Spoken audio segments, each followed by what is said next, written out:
Here are 6 moves you must master in bachata and 3 levels of difficulty in terms of technique. Number 1 is your basic step. You go 1, 2, 3, you do the tap on 4, 5, 6, 7, tap on 8. 1, 2, 3, 4, 5, 6, 7, 8. The basic step, remember, consists of 3 steps and, really important, a tap. The second step is the side step. You're gonna stay in place, you're gonna go 1, 2, 3, tap, 5, 6, 7, tap. 1, 2, 3, tap, 5, 6, 7, tap. Number 1, you go to the side, but then you come back, you step in place and you tap. And the second tip is always remember you need to shift your weight. Move number 3 is the basic turn. 1, 2, 3, 4, 5, 6, 7, 8. And of course you can do it on the other side. 1, 2, 3, 4. This is non-negotiable. You need to pivot from one foot to the other. Always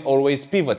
Don't go like this. That way, when you turn, you're gonna be smooth and you're gonna have control over your turns. Move number 4 is the triple step, or you might find it as cha-cha-cha. 1, 2, triple step, 5, 6, triple step. I like to also add a variation. 1, 2, triple step, 5, 6, 7, and 8. Number 5 is the El Bajo step because it mimics really well the El Bajo, the bass guitar in bachata. 1 and 3, 4, 5 and 7, 8. Non-negotiable for all levels is that on your second step, you're gonna go on the ball of your foot and you're gonna push.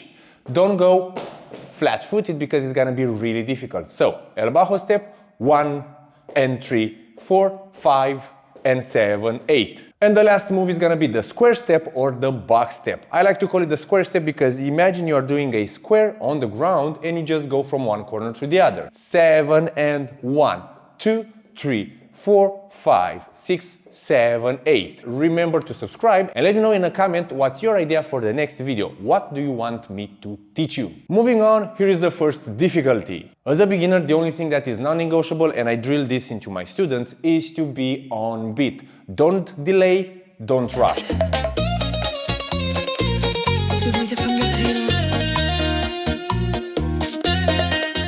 But other than that, number 1, you must keep your hands parallel to the ground, or you can also think you have 2 glasses of water. And the second important thing as a beginner is to not block your body. You must become a little bit aware of your entire body so that even if you do the steps a little bit awkward, your body is in a relaxed but controlled state. If you tense up and you control everything, you over-control, then you're gonna become stiff and your process of learning is gonna be slowed down. Here are the steps with the techniques I just told you about.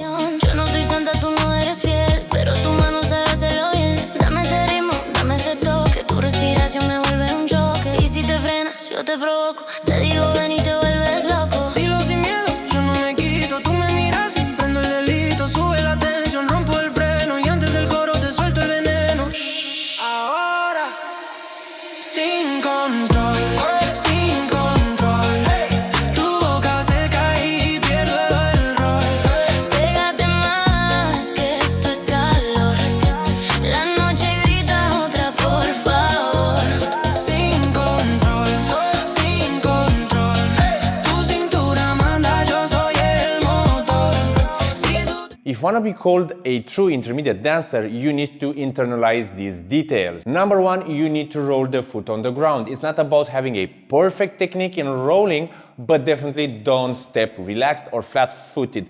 Try each step to be a slight roll of the foot. You need to use your ankles and your foot as suspensions. Number 2 is have your knees a little bit bent. Also, they need to act as suspensions because they will help you master the weight shift. Number 3, hips. You need to have them relaxed, but again, in control, so that way when you push to one side, your hips are counterbalancing you. And about the hands, we just upgrade the beginner's version. You just move them side to side whenever you move your body. You go to the left, you move them to the left. You go to the right, you move them to the right. Really important, as an intermediate dancer, you should have your taps really clean.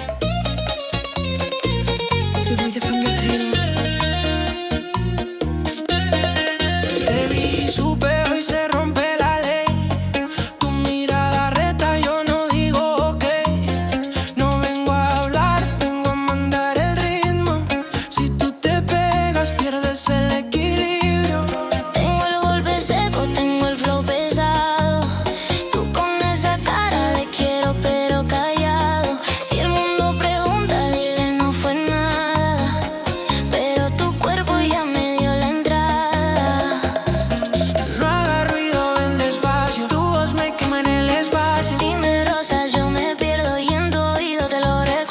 And for the advanced level, we just add even more details. Number one is using the floor, pushing into the floor. I know you might think, oh, but this is usually taught in the beginner's class. It is, but nobody actually learns this, and that's why I've put it into the advanced, because there are some intricacies about pushing into the floor. The simplest way you can learn pushing into the ground is this. Bend your knee and get to the point where you can jump up without going lower. For example, if I'm here, I can't jump.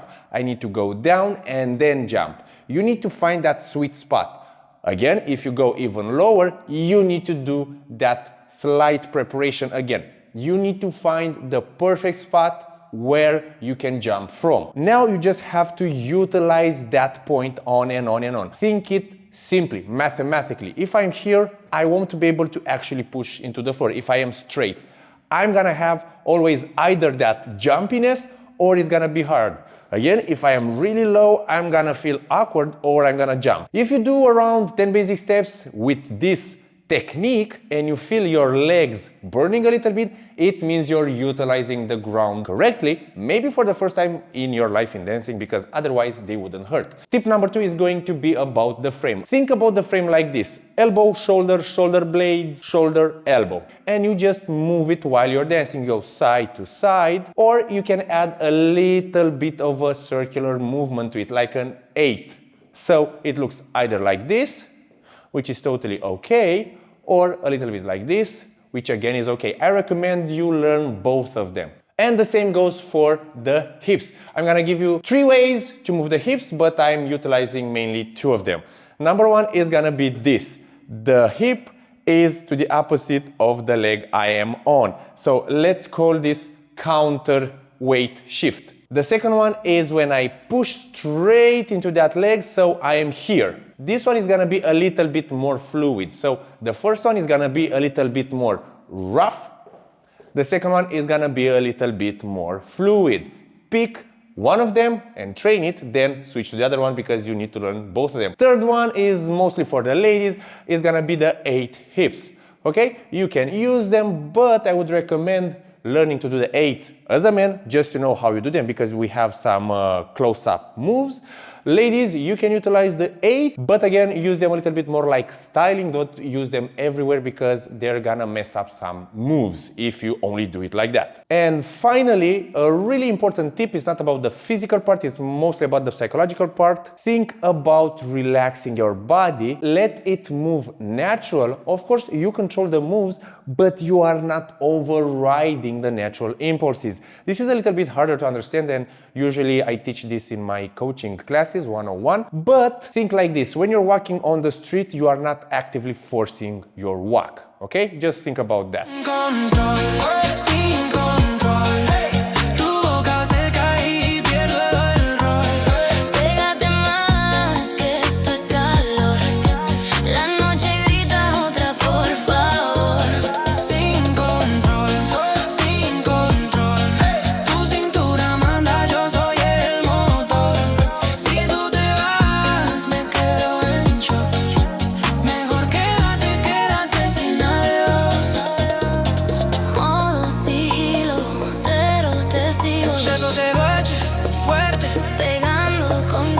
Before we end this video, I want to leave you with a principle. These levels are not all encompassing, but in our dance school, if you get to this advanced level, you are already in the 0.1% of dancers in the world, because these 6 moves actually help you learn the majority of stuff happening in bachata. You have your basic, which is the most important one. You have your side step, which teaches you weight shift and to dance in place. You have the box step, which teaches you to change directions. You have your turns. If you master the basic turn, you'll have no problem in learning the delay turn, the prep turn, the spins, the back turn, etc. Then you have the triple step, which teaches you syncopation, ta ta ta ta ta ta ta ta ta, instead of ta ta ta ta. And also you have the El Bajo step, which is also a syncopation because we move the count, but it teaches you to delay. So if you master these steps, also the 3 levels of difficulty, you're gonna have no problem on the social dance floor. As I said, there are more details, more techniques, more levels in the world, but if you master these, you're gonna be awesome. That being said, practice, ciao!